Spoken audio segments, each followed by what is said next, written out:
Dhimmoota qonnaan ammayyeessuuf oolan qonnaan bultoonnis biyyee gabbataarraa callaa gaarii argachuuf itti dhimma ba'aa jiran keessaa tokko sanyii filatamaati. Dubbicha dursee kan hubatee intarpiraayiziin sanyii filatamaa Oromiyaa dameesaa godina Baaleen sanyii filatamaa baay'isuun qonnaan bultoota naannawaa sanaaf bu'aa abdachiisaa kennaa kan jiru yoo ta'u, qonnaan bultoonni bu'aa hojichaa qabatamaan argaa jiran imala qonnaa kaleessaa farraaf muuxannoo jiru ragaan gabbisu. Sanyii filatamaa kanarraa waan baay'ee fooyyofne badheen gaddaa biiraa faaxee jedhu hordofnee facaafnee isaan irraa fudhanne bara kanaaf pilaanitti midhaan jedhu facaafne biiraan faaxee jedhu sun hin hanqate qilleensi isaa gadi buuse pilaanitti midhaan jedhamu sun qotee bulaa iddoo biratti lafti sangaa lama haga kuntaala 44 baate. Asiin dura maasaa tokkorraa yookaan kuntaala 15 kuntaala 20 argama.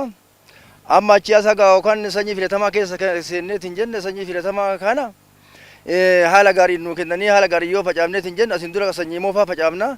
Sanyii moofaan kun bakka tokkollee waan nu hin geenneef haga sanyii filatamaa kana facaafneet hin jenne haala gaarii hektararraa farra aramaa yoo itti biifnee haala gaarii aramneet hin jenne kumtaala hektara tokkorraa yookaan kumtaala 80 haga kumtaala 70 illee hin bahuu hin danda'a. Dhiyeessiin sanyii filatamaa guutamnaan bu'aan akka argamu kan himan qonnaan bultoonni muuxannoo argatanii fi ammas argachaa jiran irraa ka'uun yaada guduunfan icciitiin milkaa'ina isaaniis hariiroon gama wal dubbisuun hojjechuu keessatti qonnaan bultootaa fi ogeeyyii qorannoo qonnaa gidduu jiru cimaas ta'uu akka toora milkaa'inaatti akeekaniiru. Warri qonna kanaallee nu gargaaranii amma yeroo ammaatti midhaan san facaafne sanyiin bareedaa of afotti akka isaa dorrobee ka eeggataarru sanyii san qara yoo guddate kuntaala 30 esteerarra amma akka kuntaala 80 75 70 harka gadaanaan hin arganna jennee bira teenna.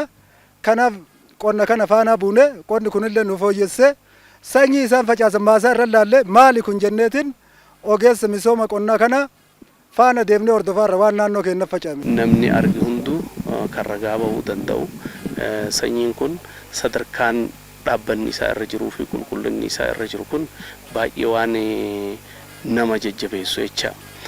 Wanta kana akka amma asitti argine kanaan asii sanyiin bahu kun qonnaan bulaa keenya bira yoo ga'ee jedhe hiyyummaa nurra jiru kana nyaataan of danda'u ta'ee ala ergee asirraa argamu erguu ta'ee hojiilee namoota biraatti uumuu irra ta'ee kaayyolee qonni dhaabbateef hunda isaa galmaan ga'a. Intarpiraayiziin sanyii filatamaa damee Baalee adeemsa sanyii baay'isuurraa hanga weeruu qonnaan bultootaa miidhagsuun callaa gaarii akka argatan taasisuutti hojii bu'a qabeessa hojjechaa jiraachuu kan himan hojii gaggeessaan intarpiraayizii sanyii filatamaa damee Baalee obbo Caalaa Abbabaa akka godinichaatti adeemsa jiru kaasuun kana booddee jedhu. Intarpiraayiziin sanyii filatamaa Oromiyaa damee Baalee hektaara 17,461 irratti sanyii gosa 10 fi akaakuuwwan 30 ol baay'isuu irratti argama. Sanyii kanarraa kuntaala gimmaasha miiliyoona yookaan immoo 500,000 ol kan eegu yoo ta'u sanyiin kun sadarkaa qulqullina isaa eeggatee akka oomishamaa jiru kana keessattis dhaabbileen gahee qaban keessattuu abbaan taayitaa galteewwan qonnaa Oromiyaa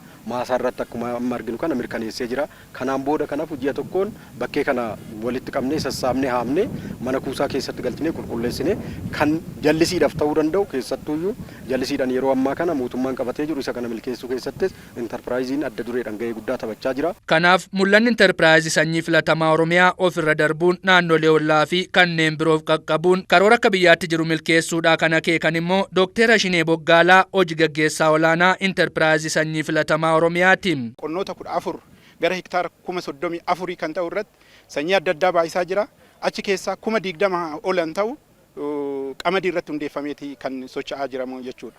Kuni maaliif fedhii sanyii qamadiidhaan jiru kan biyya keenyaa kan naannoo keenyaa bira darbee naannoo kaaniifillee naannota ollaa kan akka Affaar, Amaara, Beenishaangulii fi kaaniifillee gumaacha gochaa kan jiruu fi ammas akkasitti socho'aa kan jiru bu'aa sanyii keessa argamus immoo dabalaa akka deemu kan taasisaa jiru.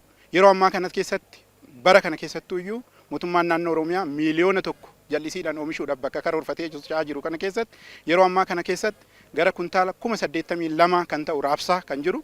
Akkasumas immoo akkuma ooyiruu irratti amma argitaa jirtan kana dafee haamee qulqulleessee raabsuudhaaf kan qophaa'ee ala duree mara kan fixatee fi sanyii barbaadamu bakka marattuu dhaqqabuudhaan akkasumas oomishaa fi oomishtummaan qamadii dabalee biyya keenyatiin of dandeenye alatti erguu keessatti gahee guddaa akka taphachuu dandeenyutti socho'aa jirra jechuudha.